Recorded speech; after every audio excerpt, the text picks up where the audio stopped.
Hi, it's Fias Taro. Hello, Gemini placement. So, this is your mid-March love reading. Okay, syempre, before tayo mag-start, kung hindi ka pa nakakapag-subscribe, please do subscribe and hit the notification bell para lagi po tayo maging updated sa mga mangyayari pa lang. Okay, and yes, kung may tanong po pagdating sa private reading, just message me sa akin pong FB page for more info and syempre, ganun rin po, no, pagdating kay Perception of Light. And, yeah, ito yung kanyang FB page. Okay? So, kung inyong hahanapin, isa-search nyo, type nyo, ito po ha, ang kanyang spelling ha. Kasi yung iba sa inyo, pwedeng mali yung naita-type, so hindi nakikita. No? Ayan po ha. Okay?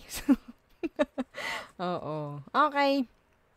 And yes, if you're interested, pagdating po sa ating all-in-one Evil Eye bracelet, yes, yes, yes, diba? So, yeah, this is available in red and black strings, and syempre, may initials yan ng ating mga name, ha? Ilalagay po yan kapag umorder po, no? And yes, ito naman ang ating Evil Eye ring, okay? So, yeah, this is adjustable.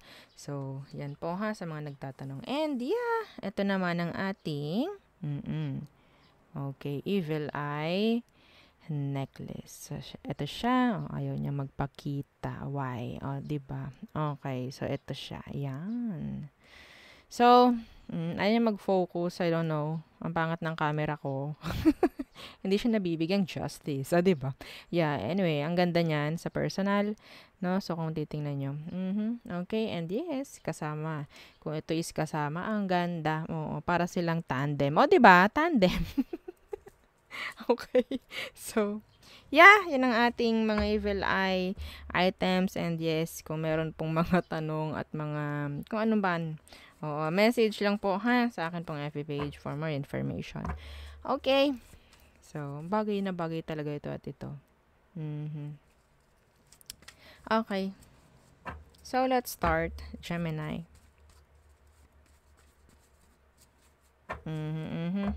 Ano ba? So, siyempre, titingnan natin kung ano magiging takbuhan, no, ng inyong situation ngayong mid-March. Titingnan natin, ha? Okay. So, ano bang situation nyo ngayon? Yan, tingnan natin. Anong situation nyo ng mga nakaraan, no? Diba? So, tingnan natin. The Two of Cups, situation, the Eight of Pentacles. So, there's, like, fixing, trying, may nag-e-effort sa connection. Okay? So, yeah. Gemini. Pwedeng water and earth. So, tingnan natin sino ba ito.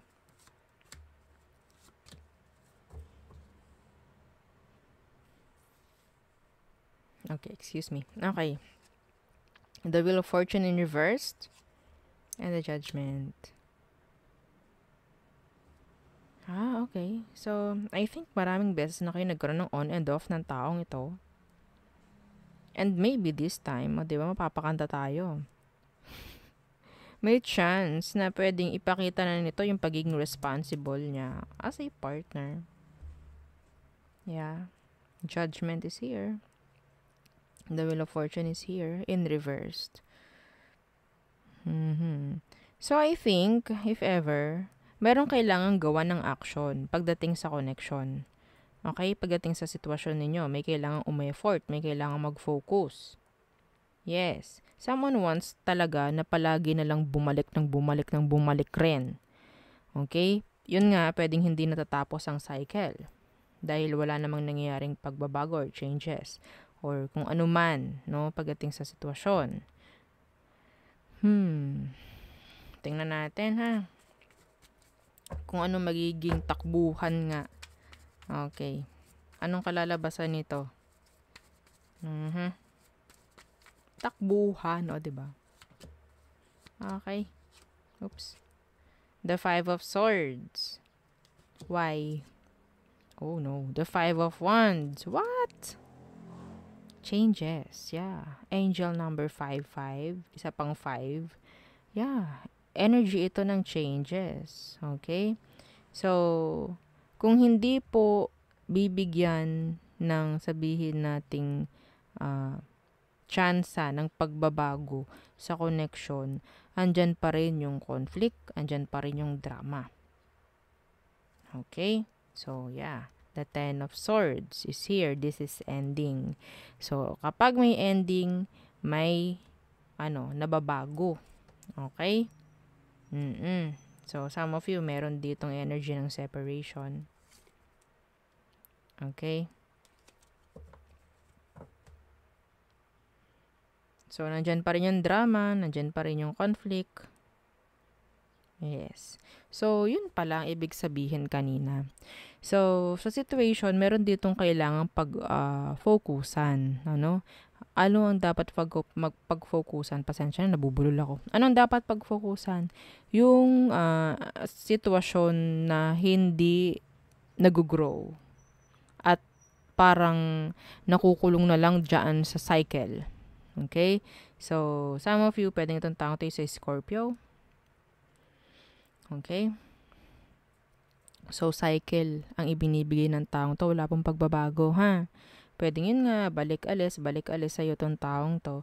Nandyan pa rin. Okay? Nandyan pa rin. Kung hindi bibigyan ng focus or effort or fixing itong sitwasyon na ito.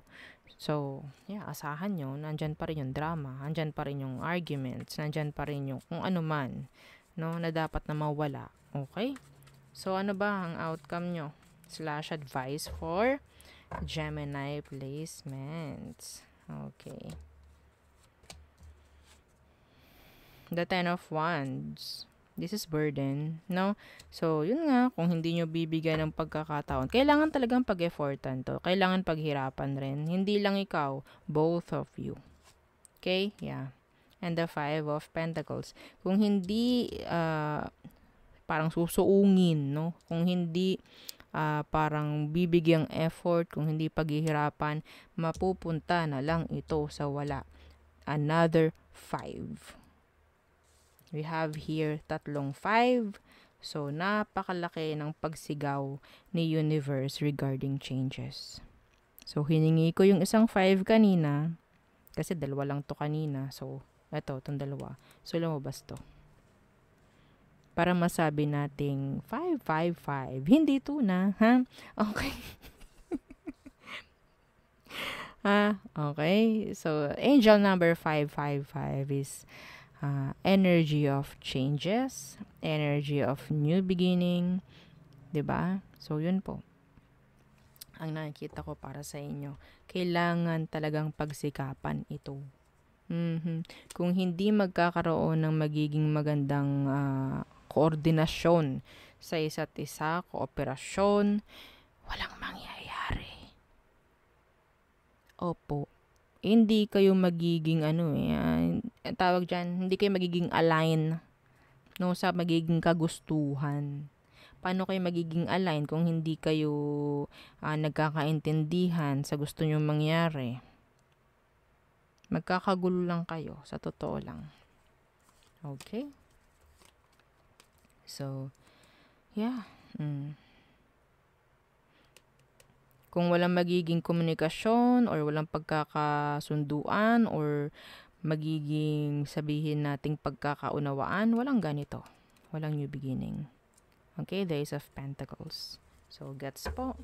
Oo. Okay. So, tayo po ay tumungo na sa all signs for you, Gemini placements. Okay. Don't forget to like, share, and subscribe. Thank you. Okay. So, ano bang meron? Aries through Pisces. Aries, drama. Okay. Meron ditong gusto mag-effort rin. Challenge. Ma-challenge, diba? Taurus, may paghihintay. Okay.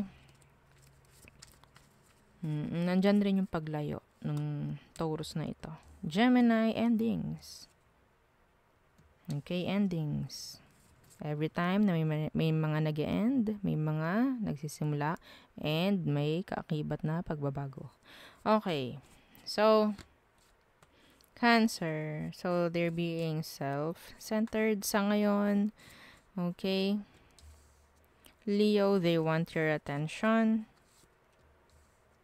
Virgo, so nandito yung completion, okay? Some of them, this is an ending, okay? May paglayo rin.